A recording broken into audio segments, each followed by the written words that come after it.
ਅੱਜ ਦੇ ਸਮੇਂ ਅੰਦਰ ਹਰ ਕੋਈ ਆਪਣੀ ਆਪਣੀ ਤਲਾਸ਼ ਵਿੱਚ ਹੈ। ਕਾਮਰਾਨ ਆਜ਼ਿਜ਼ ਹੋਰਾਂ ਦਾ ਪਹਿਲਾ ਸ਼ੇਰੀ ਪਰਾਗਾ ਅਣਜਾਣ ਮੁਸਾਫਿਰ ਆਇਆ, ਜਿਹੜਾ ਸਨ 2002 ਦੇ ਵਿੱਚ ਛਾਪੇ ਚੜ੍ਹਿਆ ਸੀ। ਅਤੇ ਹੁਣ ਜਦੋਂ ਉਹ ਡਾਕਟਰ ਕਾਮਰਾਨ ਹੋ ਗਏ ਨੇ ਅਤੇ ਉਹਨਾਂ ਦਾ ਸ਼ੇਰੀ ਪਰਾਗਾ ਆਪਣੀ ਆਪਣੀ ਤਲਾਸ਼ ਛਪਿਆ ਹੈ। ਇਹ ਸ਼ੇਰੀ ਪਰਾਗਾ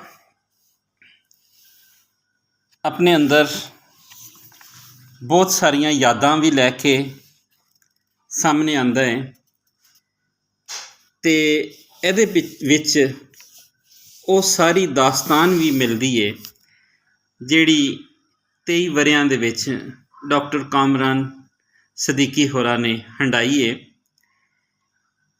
ਇਹ ਸ਼ੇਰੀ ਪਰਾਗਾ 2025 ਦੇ ਵਿੱਚ ਛਾਇਆ ਹੋਇਆ।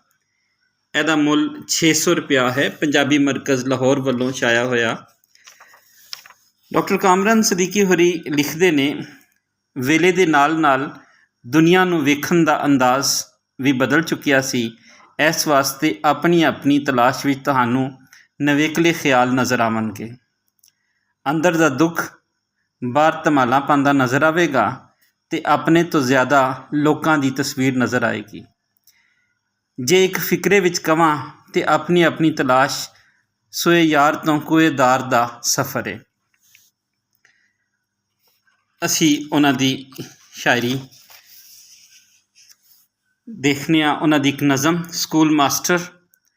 ਸਾਰੇ ਚਾਅ ਮਾਰ ਮੁਕਾ ਕੇ, ਸਾਰੇ ਚਾਅ ਮਾਰ ਮੁਕਾ ਕੇ, ਸਭ ਸਦਰਾਂ ਸੀਨੇ ਦਫਨਾ ਕੇ, ਲੀਰਾਂ ਲੀਰਾਂ ਕੱਪੜੇ ਪਾ ਕੇ, ਸਾਈਕਲ ਉੱਤੇ ਰੋਜ਼ ਸਕੂਲੇ ਆਉਂਦਾ ਏ। ਜਿਨ੍ਹਾਂ ਦੀ ਕਿਸਮਤ 'ਚ ਬਸ ਮਜ਼ਦੂਰੀ ਏ, ਉਹਨਾਂ ਨੂੰ ਇਹ ਝੂਠੇ ਖਾਬ ਵਿਖਾਉਂਦਾ ਏ, ਉਹਨਾਂ ਨੂੰ ਇਹ ਝੂਠੇ ਖਾਬ ਵਿਖਾਉਂਦਾ ਏ। ਬਹੁਤ ਸੋਹਣੀਆਂ ਦਿਲ ਨੂੰ ਲੱਗਣ ਵਾਲੀਆਂ ਨਜ਼ਮਾਂ ਅਤੇ ਗਜ਼ਲਾਂ ਇਸ ਪਰਾਗੇ ਦਾ ਹਿੱਸਾ ਨੇ। ਇੱਕ ਮਤਲਾ ਦੇਖੋ, ਲਫ਼ਜ਼ਾਂ ਦੀ ਇਹ ਖੇਡ ਪੁਰਾਣੀ ਖੇਡੀ ਜਾ, ਪਾਗਲ ਬਣ ਅਤੇ ਕਰ ਨਾਦਾਨੀ ਖੇਡੀ ਜਾ। ਇਸ ਸ਼ੇਰੀ ਪਰਾਗੇ ਦੇ ਕੁੱਲ ਸਫ਼ੇ 112 ਨੇ। ਕਿਤਾਬ ਦੇ ਅਖੀਰ 'ਤੇ ਡਾਕਟਰ ਕਾਮਰਾਨ ਹੋਰਾਂ ਦੇ ਬਾਰੇ ਜਾਣ ਪਛਾਣ ਦਿੱਤੀ ਗਈ ਹੈ। ਇਹ ਕਿਤਾਬ ਪੰਜਾਬੀ ਮਰਕਜ਼ ਲਾਹੌਰ ਵੱਲੋਂ ਛਾਇਆ ਹੋਈ।